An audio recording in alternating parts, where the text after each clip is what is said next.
Good morning, everybody. This morning we have one of our B2 students. He's doing his final presentation. Please introduce yourself and tell everybody what you're talking about today. Hello to everybody, I am Sebastián Gutiérrez and I am studying and just now I am going to talk about the great problem of evolution. Okay, let's start. First, I want to talk about three theories: Darwin's theory, theory of natural selection, Lamarck's theory, theory of inheritance of acquired characters, and the mutation theory of the breeds. Okay, let's start by Darwin theory. First, what is natural selection? What is natural selection is the process in which a population of organisms adapt and change. Individuals organisms are naturally variable, and it means that everyone have all different characteristics that all have a different characteristics. Okay, so just now I am going to talk about two examples. First about the giraffes and next about the finch. First the giraffes. That we said that the giraffes with short necks have less food than the giraffes with longer necks. It is because the majority of the animals eat the leaves of the short trees, and for that reason, the giraffes with longer necks live longer and lives more offspring. And this causes that this type of giraffes to live longer and adapt to their environment. And also, the giraffes with short necks to gradually become extinct. Okay, and in conclusion, the giraffes with longer necks um, transmit the inherited traits to the inherited traits from generation to generation. Okay, now I am going to talk about the finches. The common ancestor of Darwin finches arrived in Galapagos some 2 million years ago, and these birds have evolved into 15 recognized species that differ in body size, beak shape, song, and feeding behavior. Changes in beak size and shape have allowed into different resources for food, such as insects, seeds, eh, nectar from cactus flowers, as the blood of the iguanas, and all this by natural selection. Finally, we have the consequence of Darwin's theory.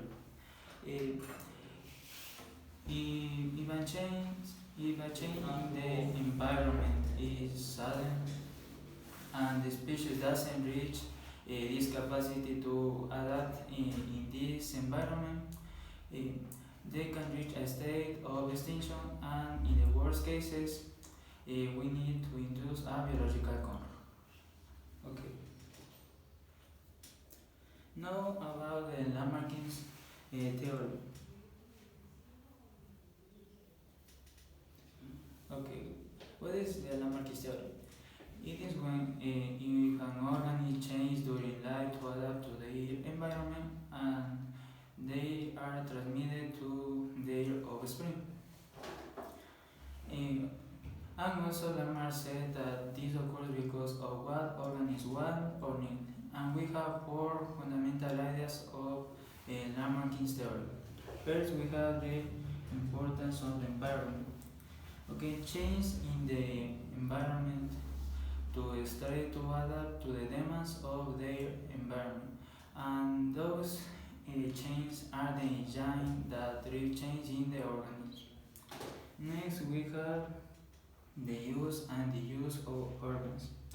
A change in the environment cause that organisms have new needs, and the organisms develop the organs and structure because they have the necessity to adapt in them. Next, we have the function creates the organs. The use of an organs strictness and improve it it evolves. For example, if an for example, all the organisms will have a necessity of change. Uh, Totally new organs may arise to respond to those changes. And finally, we have the inheritance of acquired characters. The new characters that have appeared in organs. It is because when an organ is adapted to their environments, they transmit these characteristics to their offspring.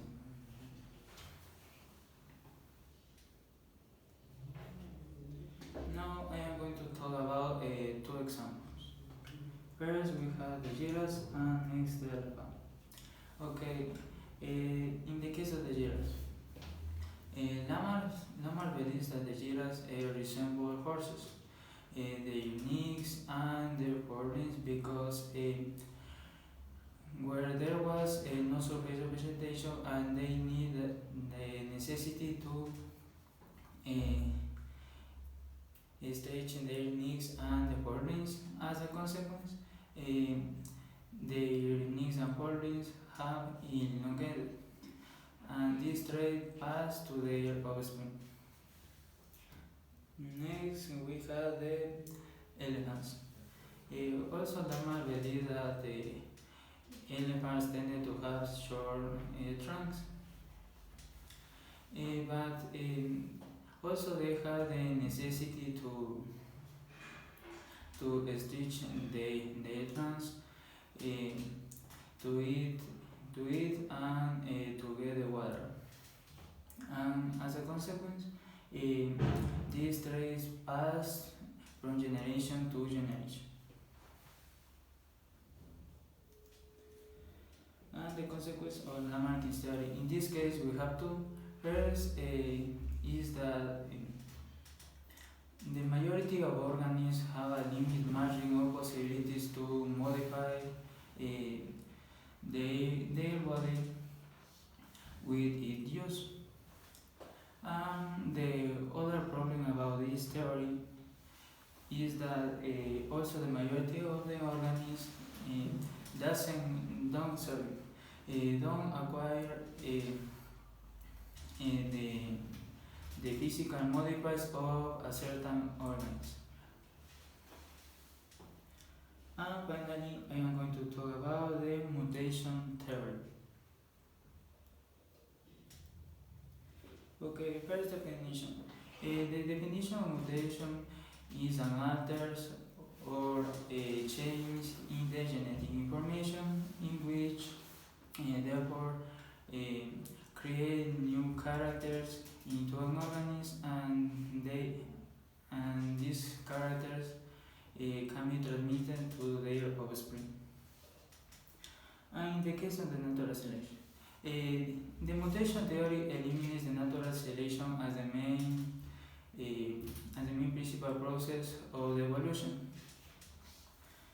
And in the case of the evolution, this theory doesn't talk about all the evolution, but it talks about the majority of the animals. In the case,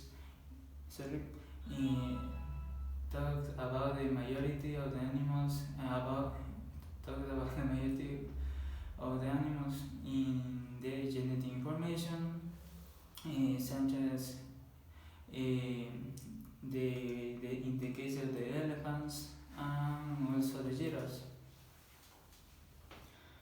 And finally, we have the impact about the mutation theory.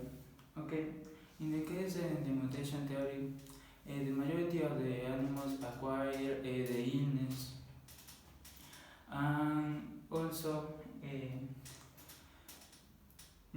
can acquire good effects, bad effects, or they don't acquire nothing. And finally, the difference between about the Lamarck's theory and Darwin's theory is that Darwin takes Lamarck's theory and he get the conclusion about the evolution. Okay, thank you for your attention. Thank you very much, Sebastian.